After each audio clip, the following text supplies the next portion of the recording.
Hello and welcome to my PowerPoint presentation about roles, responsibilities and skills of a coach. Today I'll be specifically speaking about the 4 roles of coach in different sports. The first role is a friend. I've laid out some ideas of what I think a friend is and the personality traits that they may possess.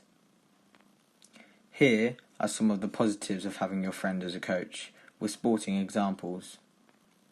The first positive reason could be that the coach can relax players and make them more comfortable as they are friendly. A good sporting example of this could be the coach relaxing football players before taking penalties. Another positive reason could be that making decisions would be much easier and straightforward. A sporting example for this could be the coach helping players whether to bat or bowl in cricket. Helping make the correct decision can win the game. The final positive reason would be that the coach would have an understanding of the player's skill and ability.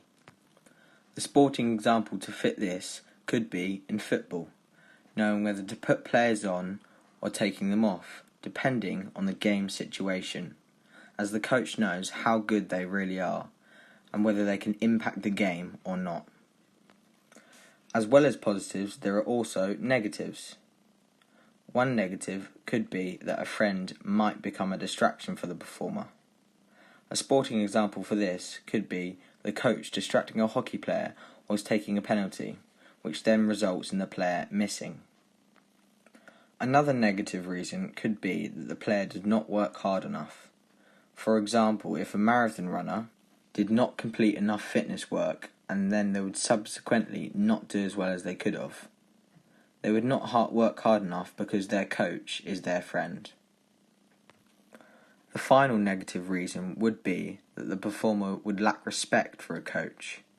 A sporting example to fit this would be the loss of respect, then carry forward to a game of tennis, where officials would be disrespected. This is not a good example.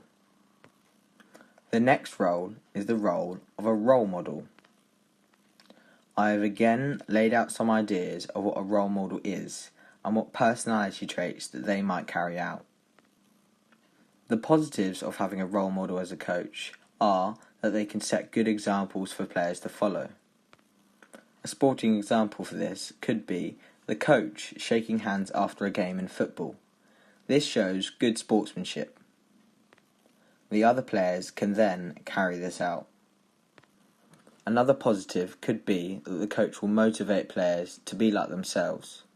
This could be shown in athletics, where the coach models hard work, discipline, and also failure to reach a final goal of winning or achieving.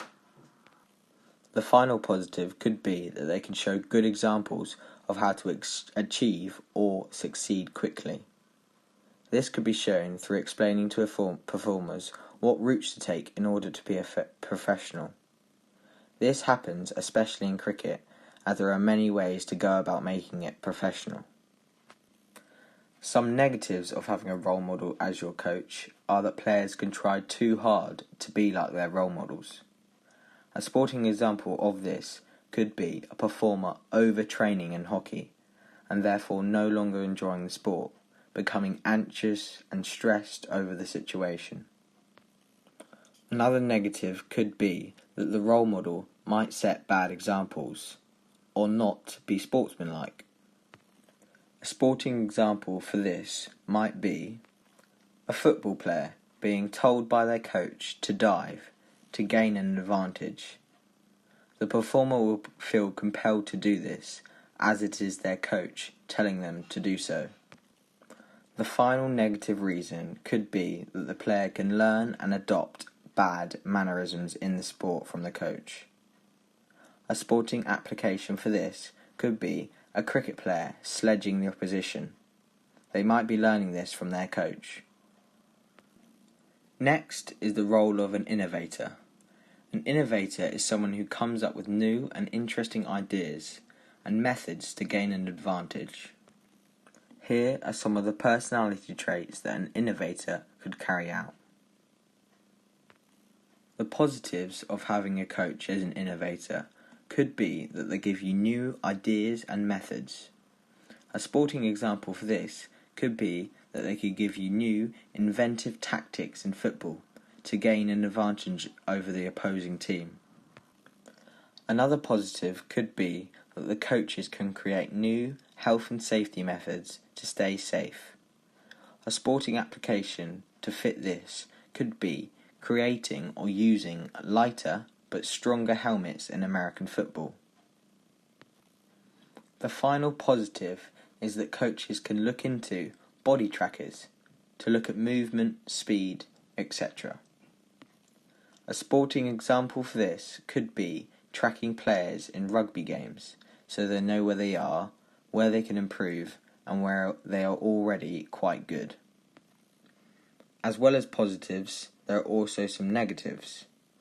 The first negative is that the coach can overcomplicate the main focus. This could be shown in netball. The coach may try to focus on one specific, and then the players might lose focus on their actual job and where they play. The next negative is that players can be overcritical of themselves because of results. A sporting application to fit this could be a marathon runner constantly checking their running times and comparing themselves. This can be bad for self-esteem and confidence for future racing. My fourth and final role is the role of a motivator. A motivator is someone who promotes interest in or enthusiasm for something or someone. These are some traits a motivator might carry out. Again, I have shown positives and negatives for what a motivator might be as a coach. The first positive is that the coach can spur you or performers to do better. A sporting example for this could be a coach motivating you and telling you how well you can do. This might mean that they try even harder in the last 10 metres of a 100-metre sprint. Another positive could be that the coach can push performers to work harder and longer in training. A sporting application for this could be you pushing them harder in sprint training so you're quicker up and down the court in basketball. The final positive could be that they can help you set goals and strategies. This can be transferred over to marathon training.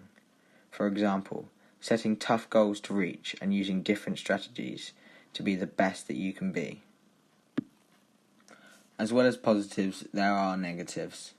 For example, motivators may put too much pressure on the performer. This could make them uncomfortable and lead to a lower standard of performance. A sporting example for this could be overpressuring in football when the performer is about to take a free kick.